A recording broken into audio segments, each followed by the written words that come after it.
Hi Bodyweight Strength athletes. Today we have a Q&A from the Instagram story that I uploaded last week. Yes, I recorded this video already and I hinted about it, but after 1 hour long recording, the audio wasn't high quality enough, so I'm re-recording it. Anyway, today we'll go over some of your questions. I can't go over all of them, but ultimately keep asking the questions and I will get to yours as well eventually. We have tons of nutrition, programming, calisthenics skills, strength training questions. I love the fact that it comes from you guys. That's the best source of interaction. That's this type of videos that I enjoy watching myself, sort of little bits, nooks and crannies from, information from experience in field and in theory. So that's what I'm bringing to you guys today. Before we get going, please check the link in the description below if you are interested in bodyweight strength and size program, one-on-one online coaching, membership plans. Everything is in the Bodyweight Tribe. Link is in the description below. Let's get cracking with your questions. Okay, how to deal with weak lats by Khalid Abnomk. So how to deal with weak lats? Best lat exercises. Anything that you pull with your elbows close to your body will target the back, but primarily the lats.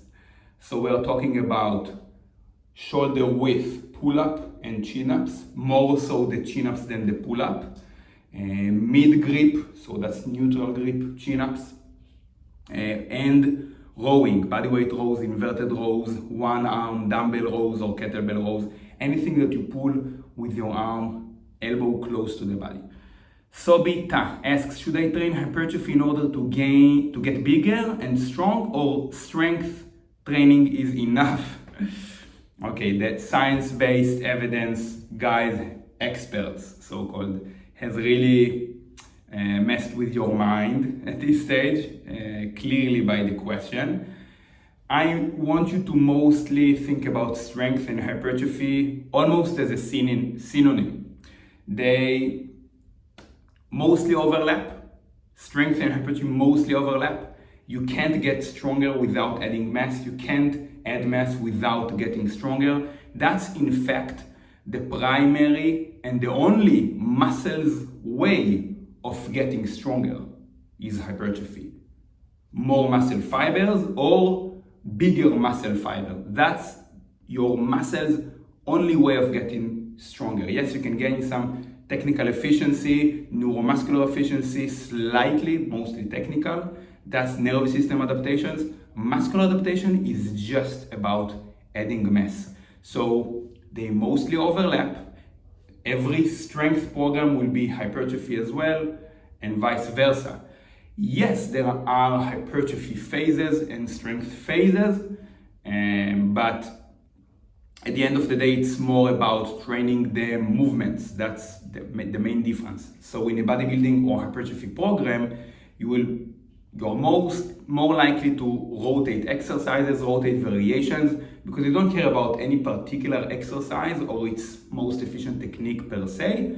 You just care about the result of performing an exercise, which is getting a muscle bigger or the appearance of it.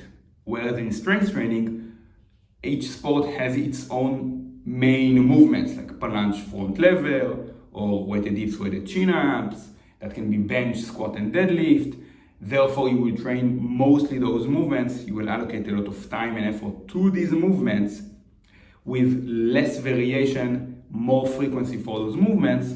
And that's the main difference. So, next question, robotics. Have you ever had any injuries in the past? Not any big injury, knock on wood.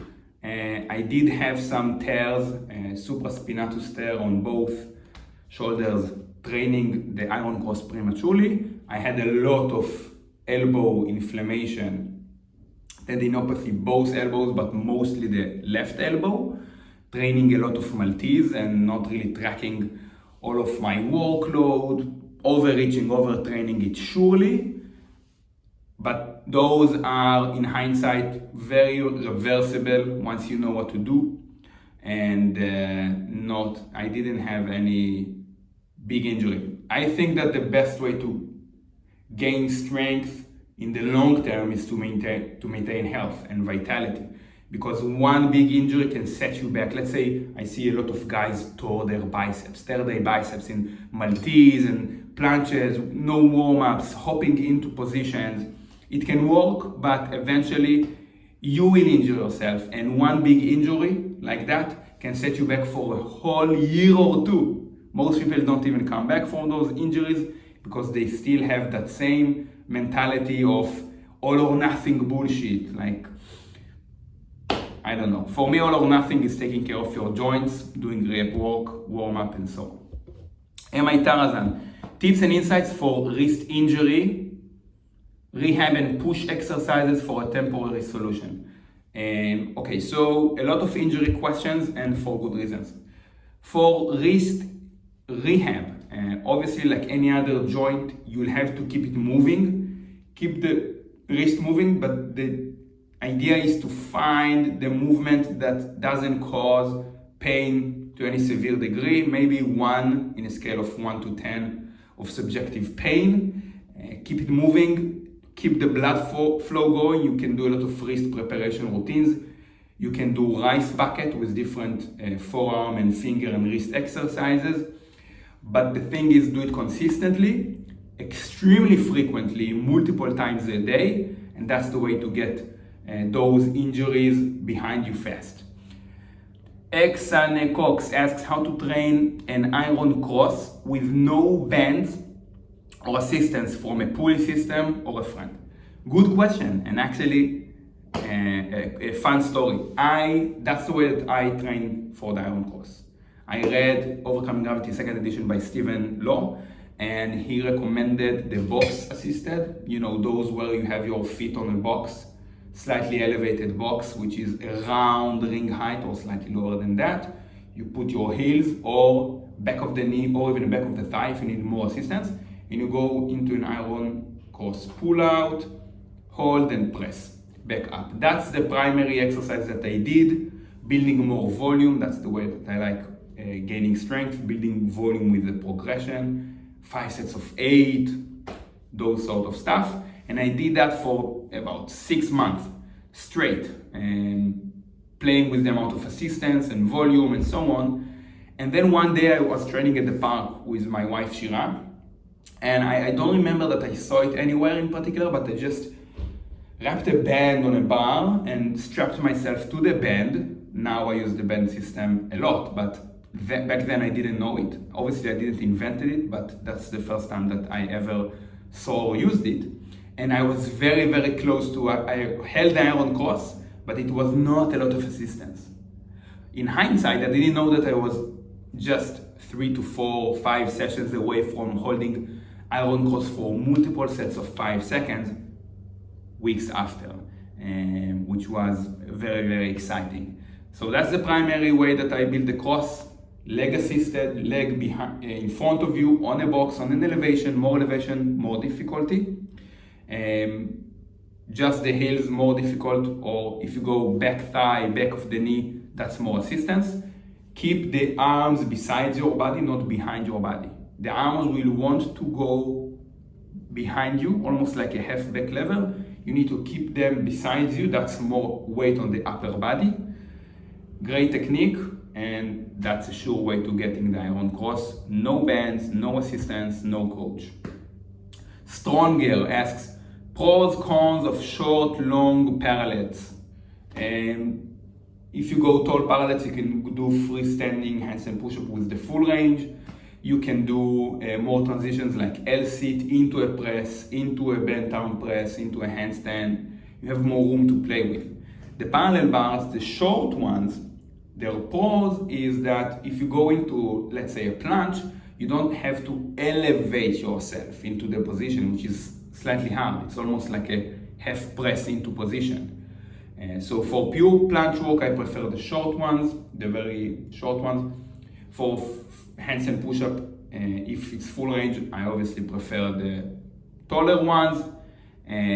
Both are great. You don't have, at the end of the day, a lot of equipment for calisthenics. That's the beauty of it. So I would say that parallel bars are one of the only equipment that is worth getting. Molescu Bivale asks, what is whole food? Whole food is single ingredient food. It is food that you will find in its pure form in nature. So if you can gather it, if you can hunt it, if you can fish it, if you can pick it from a tree or the ground, that's whole foods. Vegetable, fruits, fish, meat, eggs, and so on. Single ingredient food, what you see is what you get. An apple is an apple. You don't need an ingredient list and a nutrition value table. An egg is an egg. Okay, so that's whole foods, and that's what you should be mostly, if not only, consuming if you wish to have health and performance, in my opinion.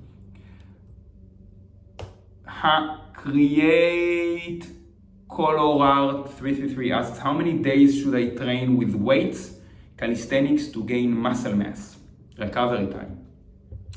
So calisthenics or weights, both are forms of resistance training, so you shouldn't really differ one from the other necessarily. You should mostly view them as the same thing. Therefore, you would mostly program them similarly. I would say that 3 to 4 days per week is the optimal amount of training days to have in a week. 3 work great, 4 work great, and then if you go anywhere to each direction in the extreme, 5-6 days a week, or just 1 or 2 days a week, it can work for extreme cases, not for most people, not most of the time. So with 3 to 4 training days, you would basically get, you asked about the recovery time, about 1-to-1 ratio of training to resting. And that works for natural athletes nowadays. Rarely do you see a big social media fitness influencer who is also natural, because we value people by, let's say, if it's hypertrophy or strength, by their size, by their strength, and the stronger and the biggest are enhanced. That's truth, and that's their way of getting acknowledgement and recognition in the online, in the webs, in the YouTubes, everything. And that's a shame, because they misinform natural athletes. If they claim that they are enhanced, that's fine, and I think that should be a no-brainer. You should do that if you have any morals. But as the one watching, the critique is on you. You must have the ability to critique, to view, and to dissect, and to ask the right questions, whether that's the right content for you, whether that's relevant for you. There are definitely natural big channels like Fitness FAQs, Tom Merrick, the Bodyweight Warrior, the Bioneer, I think, in the bodyweight sphere, and you see that those physics are different. Manu Zoo 92 asks, do you take creatine? Rarely, I get enough creatine from my food.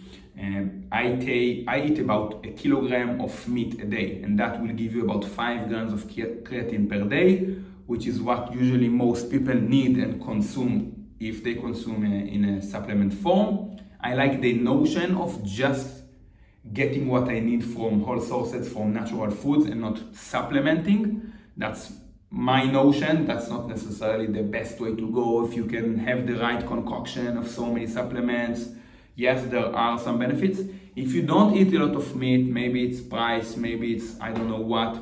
Yes, creatine is well studied, well experimented, great results for strength, endurance, and even cognitive boost. So I would recommend. And everyone responds to creatine. It's just a matter of whether you already have sufficient creatine level in your blood, which I do, even without supplementing. But those who are vegan or just don't eat a lot of meat for other reasons, they will get a big boost from supplementing creatine because they will suddenly have a lot of creatine in their blood, which is a good thing. I am Hugo J asks, 4 days upper or lower for muscle building is enough? Thanks. No problem. Yes. 4 days upper, lower, 4 days, like I said prior, that's usually the sweet spot. Upper, lower, so basically twice a week per upper body or lower body, that's usually the sweet spot in terms of frequency per muscle group, I would say. So nail on, that's a great training split, that's a well-rounded training split, not neglecting any part, not to a big extent at least, so great split. Waze Holmes asks how to combine calisthenics and weight training. So calisthenics and weight training should mostly be viewed as forms of resistance training, therefore mostly be viewed as similar in terms of programming and training. Don't dissect the two, don't differentiate between the two. They mostly overlap, they mostly are a form of resistance training. So simply have a goal. Let's say a goal will be weighted dips and weighted chin-ups and you want to improve them as a means of getting stronger and adding mass in your desired muscle groups. Great. Now derive exercises from these goals. Naturally, they might be more calisthenics exercises like push-ups, like rows, or you might want to isolate using dumbbells or barbell or whatever after doing weighted dips and weighted chin-ups. Then that's a full program. You don't artificially add weight training for the sake of weight training if it doesn't really support your goals. So that's the way to combine it. Choose one, like have a main goal and derive the exercises from it, whether that's weight training or calisthenics. That's really not a big variable, shouldn't be. And Toha Kenneth asked, if you are training moves like the plunge, front level rows, what's the key to avoid overtraining? Is it frequency? Great question. I would say that if you take the same overall weekly volume, if everything is the same, every other variable is the same, weekly volume, intensity, your recovery is the same, nutrition is the same, and you will split it into 1 or twice a week frequency, or the same volume will split into 5 days or 4 days, which is high frequency, then you have higher risk of injury with the higher frequency, with the 4 to 5 days, than you would for the 1 or 2 times frequency, basically having a lot of volume in 1 or 2 sessions. Why? Because you will have some training days that are back to back or just 24 to 48 hours from one another, which gets really hard to manage stress-wise, even though it's the same overall weekly volume and intensity and everything else. You are much safer resting 3 to 4 days between sessions, even though intensity and volume might be the same. Great question. Carl Casual asks, were you always this lean, or you always had times with higher body fat like 20% and above? So basically, I did my first diet, probably the only time that I was about 20% at the age of 13 or 14. You get some social awareness going into puberty and those ages. So I was already dieting back then, but since then I used to skate a lot, so I was very lean and very light, very skinny. That was my build all the way through mid-army, the age of 19, 20. So I haven't touched 20% since. I fluctuate, that's my belief, that's what suits me.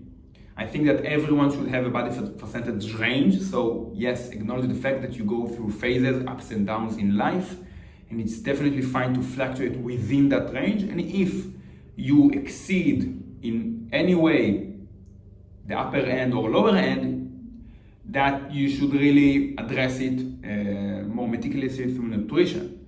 So my range is 10 to 16% body fat. 16% body fat for me, on rings, on pull-ups, bodyweight exercises, I can already feel heavier. I can feel it when I run. I can feel it in my joints, taking more strength. And towards that 10% body fat, it is harder to maintain. I have to be very, very precise about my nutrition, sacrifice more. It is another stressor, but for the short term, it really increases performance. Anything within that range for me is fine. If I exceed 16%, which I was last year, and I did still do Maltese presses to planche, iron cross pullouts, very, very high advanced skills, weighing 86 kilograms. Not included the weight vest. I had the weight vest on for some of them, so pushing 90 kilograms with those moves. And when I hit that, I usually go for a shortcut, aiming towards 10% body fat, and then I sort of like lean bulk / maintenance from there. Peter Gal 5555 asks, hi there, I'm 45 years old with over 2 years training calisthenics. What program do you recommend? Thank you, Peter. 45 years strong, great for you, and thank you for bringing that question. Link in the description below, the Bodyweight Tribe, you have all the programs there. So, every program has its own prerequisites, what you should have before starting the program. Some of the programs are very, very hard and challenging, like the A-level strength program. A lot of straight arm and bent arm hard skills. If you already have the prerequisites for the A-level strength program, that's surely the way to go. That's the program that I did back in 2016-17 that absolutely transformed me. Took me from sort of like a gym bro, strong gym bro, to I think like a bodyweight athlete. Mobility-wise, handstand skills, bodyweight straight arm and bent arm strength, that really transformed me. The A-level strength program is the one that I recommended the most for bodyweight strength and skill. If you have the prerequisites, check the prerequisites in the program, in the link. You have as one of the questions there, that's almost like a small like a Q&A section in the program.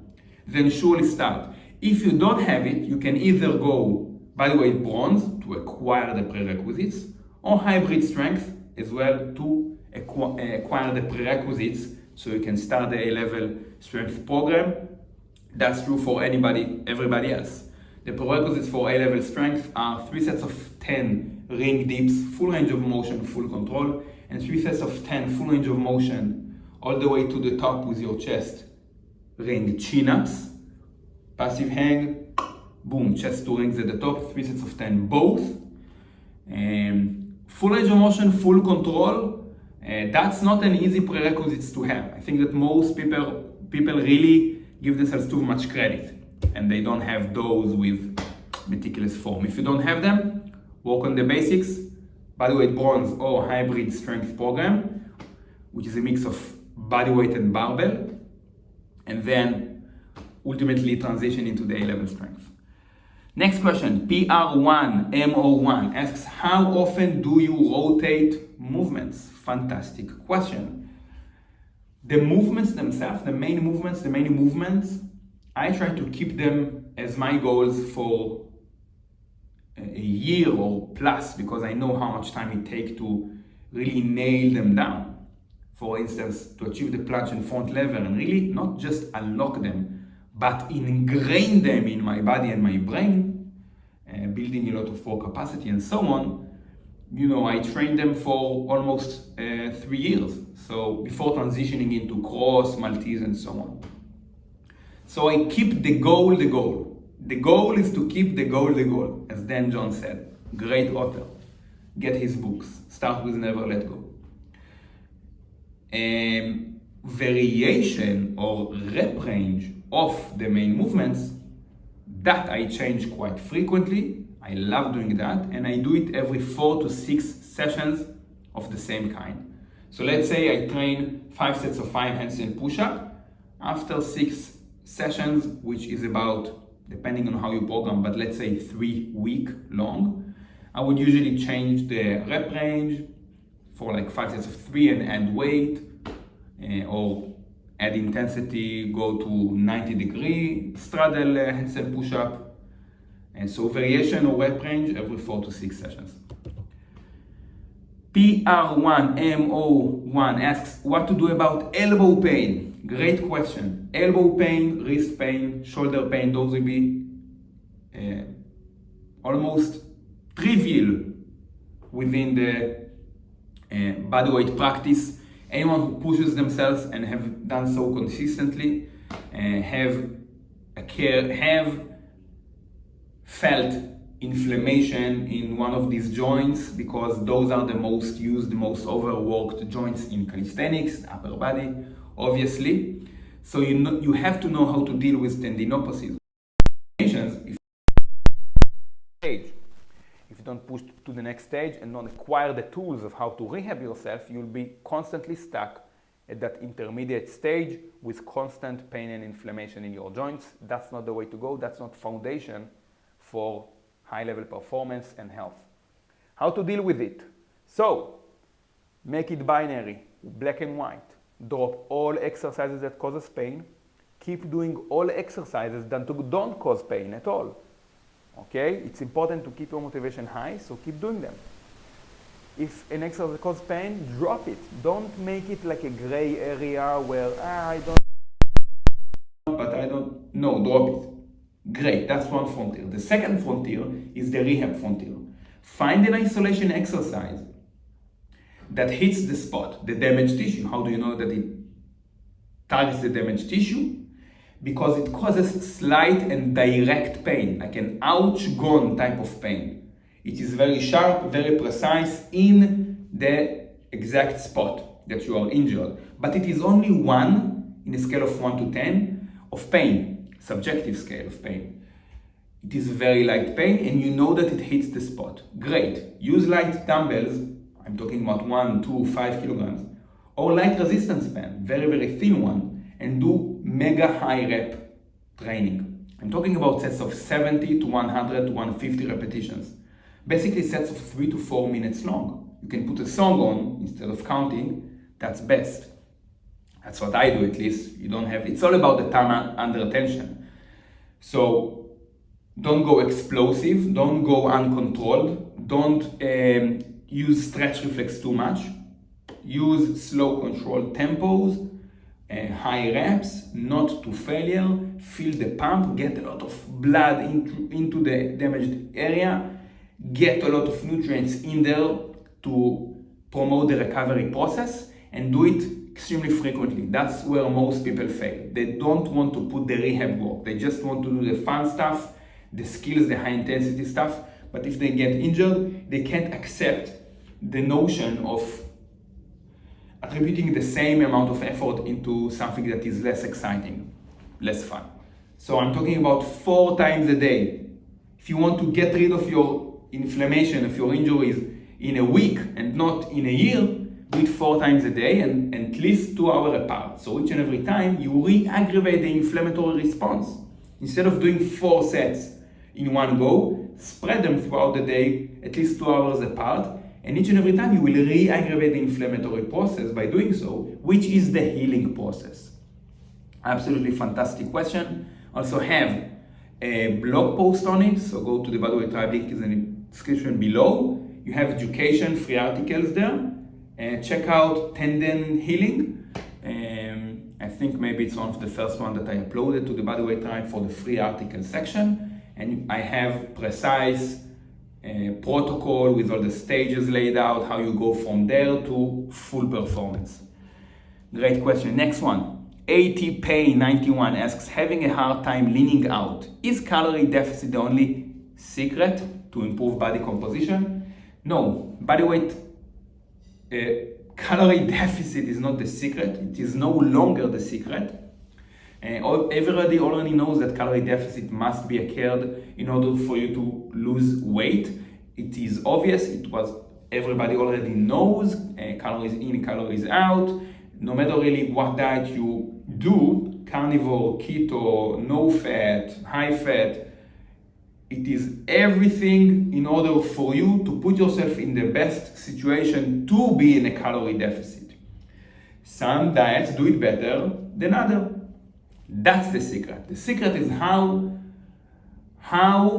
which diet will make you, or which nutrition principles that you will form for yourself eventually, will make you be lean in a calorie deficit for long periods of time. Which diet will enable you to sustain this lifestyle? And that's really the secret. And that's where individuality comes, I think. I love when I want to lean out in a fat loss phase or just maintain a very, very low body fat percentage, I notice that intuitively I intermittent fast and I carb backload, both of them together. Intermittent fasting, you probably know it. It is eating in a relatively shorter designated period of time, like only an 8 or 6 hour eating window. So basically I skip breakfast. I just drink espresso or black coffee because I'm not hungry. I can push most of my calories to the end of the day, which is calorie backloading. Backloading means backloading most of your calories towards evening, night, rather than early on in the day. And I also carb backload. So not just the calories, I also put all of my carbs just at the end, at the last meal, at dinner, preferably after working out, so my insulin sensitivity is higher. My body's ability to store those carbs as glycogen, which is the preferred energy for your muscle when you train calisthenics, is higher. So a classic day for me would be eating, let's say, breaking the fast at noon with eggs, and maybe eating a snack, cottage cheese, 3-4 hours later, and then training, long strength session,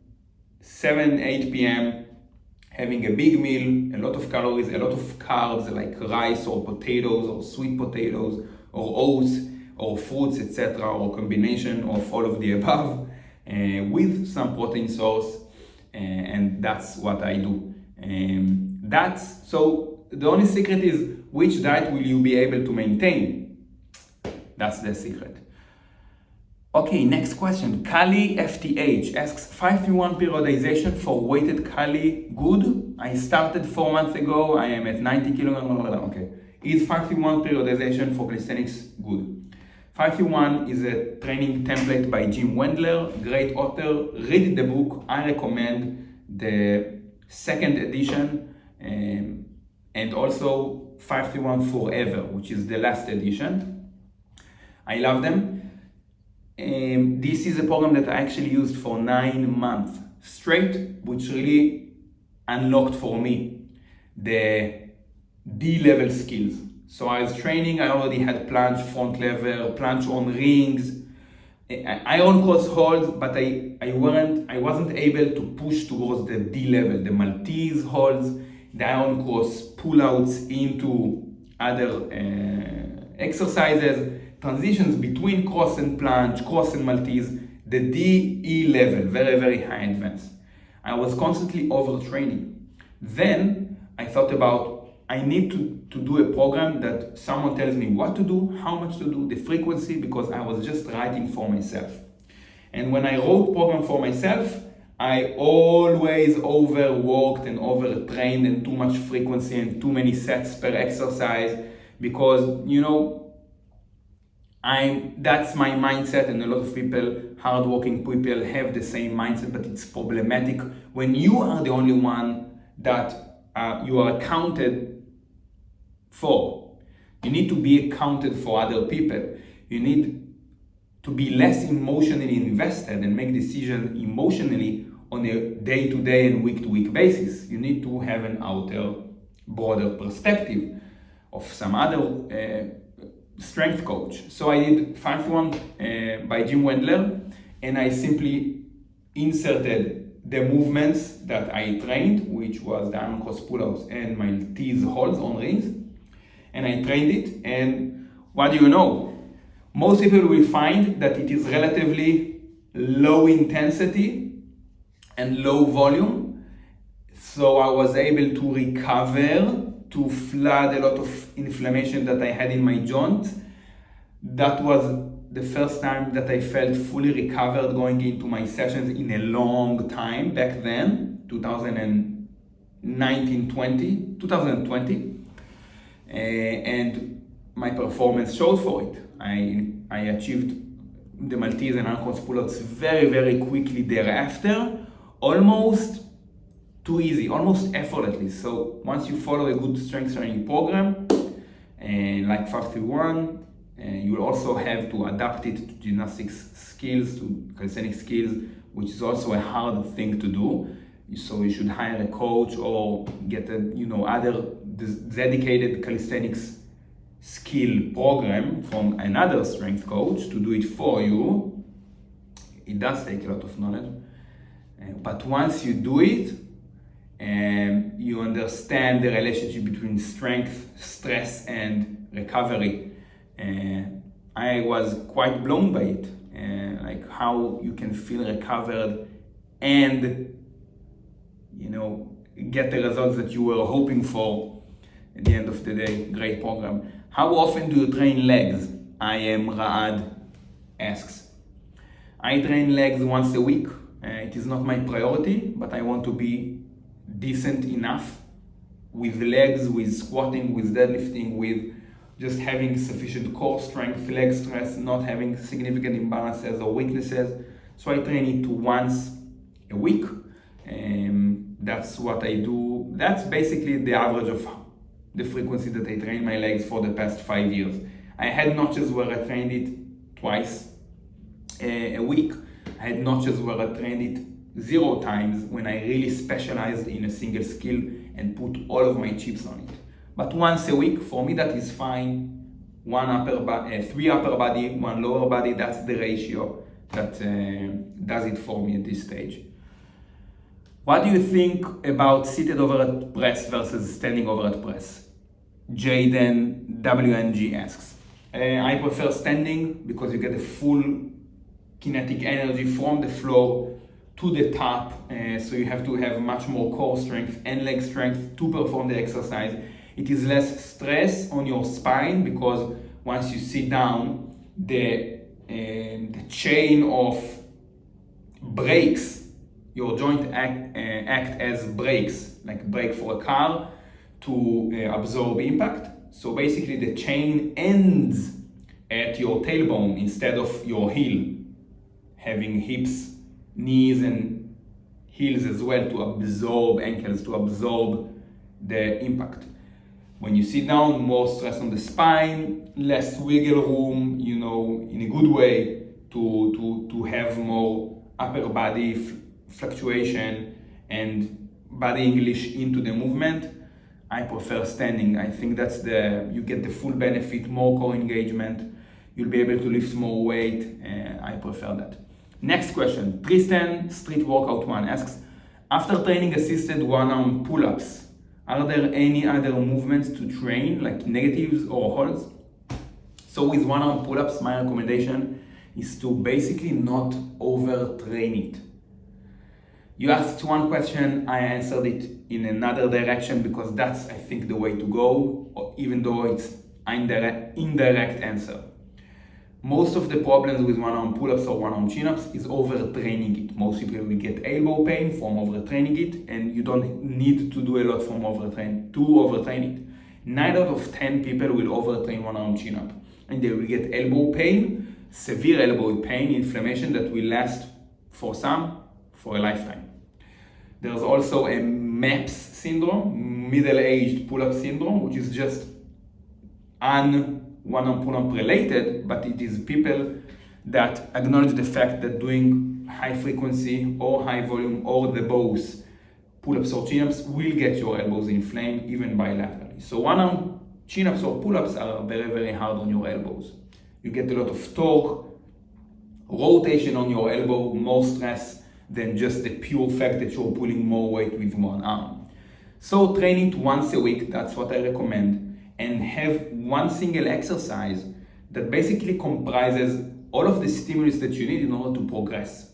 If you feel like you need to do long holds afterwards, negatives and other variations after already doing the main one-arm pull-up exercise, I would say that you didn't choose the right one-arm pull-up exercise for you. That's what I say.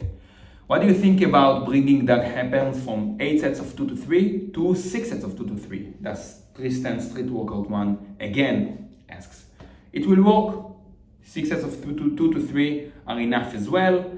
Keep them the same intensity, which is lower intensity, lower than what most people would apply the Doug Hepburn method with, which is that should be with what you can do 8 repetitions with.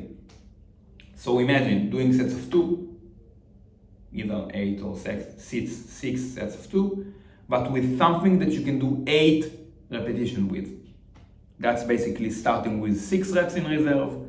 Eventually, as you get fatigued with the sets, as the workout persists, that becomes 5, 4, and maybe 3 reps in reserve. Nonetheless, it's not to failure, and it's all with great technique.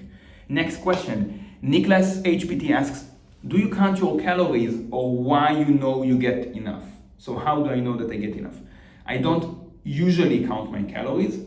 I eat the certain way that I formed for myself with years of experience that eventually provides me all of the macro and micronutrients that I need to maintain health, performance, and my weight and relatively low body fat percentage for me. I often do track on a MyFitnessPal eating journal, let's say a week or so every few months, when I transition from maintenance to fat loss phases, so I can really see, what are the parameters that I want to hit, bringing more awareness into my eating every once in a while. I don't track indefinitely. I think that's a big stress. Great question. Pike push-ups versus wall handstand hold by Ralph S. Those 2 exercises are great for 2 different reasons. Handstand holds are great for handstand. Pike push-ups are great for shoulder strength. Next question. Nicht Peer asks, best exercise for elbow conditioning for tall guy. So basically, once you have basic bent arm strength, dips, pull-ups, push-ups, rows, etc., start doing ring exercises, which will target your elbows, the straight arm, the elbow conditioning component. Elbow conditioning, in other words, is strengthening the tendons around the elbows, mostly bicep tendon, but also tricep tendon, and so on. Start with ring support holds, and then you can do ring dips with ring turnout at the top, and then you can play with small ring support flies, small flies, and then you can also add ring push-ups with ring turnout at the top, full lockout, straight elbows at the top, and you can then play with ring flies. You can do it on incline to begin with, and some ring pelican curls. Those are great to start with. Aster DC asks, how do you balance stimulus and fatigue to mix weights, calisthenics with rugby and sports? So having hard labor job or also playing sports recreationally or particularly professionally is very hard. Anyone who plays sports knows that it is intense. Usually it is a long bout of effort that will take away from your ability to exert power, force output, or any source of energy into weight training or calisthenics. You will have to lower the frequency of weight training or calisthenics to accommodate your sports. Maybe if you play sports twice a week, you will do strength training twice a week, or I would say maximally 3 times a week. You should have, it's my belief, at least 2 full rest days in a week. You can do some active recovery stuff in there, but full rest days from very hard intense training, either sport or strength training with weights or calisthenics. Great question. CMV Bar Batoez asks, is the protein to weight ratio to consume protein really effective? Yes, it is. 1 gram per pound of body weight or 2 grams of protein per 1 kilogram of body weight, depending on the unit that you use. Highly effective, and I would say that anyone should really, with any strength aspirations or performance aspirations, should really, strength and muscle mass ones, should really strive for. And I even exceed, I feel comfortable exceeding that number pushing all the way towards 2.5 grams of protein per 1 kilogram of body weight, because I have relatively more muscle mass than the average people that the experts really research on, the people that they use with their experiments and their studies. And I am fairly leaner. So if you're leaner, more active, and have more muscle mass, you will probably need more protein than the average guy or girl. So yeah, it is effective. And usually the research shows that up to that point, there's a straight, direct quantity of consumption to result relationship. The more you consume, the more mass and strength that you gain. And about at that point of 1 gram per pound of body weight, it starts to mitigate. You get some benefit with increased protein, but insignificant. Okay, that's all the questions. Thank you for the questions in the Q&A section. What am I saying at this stage? Check the link in the description below if you want bodyweight strength and size programs or online coaching with me. Link in the description below, the Bodyweight Tribe. Please check it out. See if there's something that's relevant for you. Like, share, subscribe if you enjoyed the video. We'll do more of these. I enjoy them a lot. Thank you guys. Stay tuned. Go to my Instagram, refael.paz, so you can insert your questions for the next Q&A session, which will be uploaded to YouTube, as we can really dive into the answers in a longer format, which is beneficial, higher value for both of us. Thank you so much. See you next time. Stay strong, stay skilled,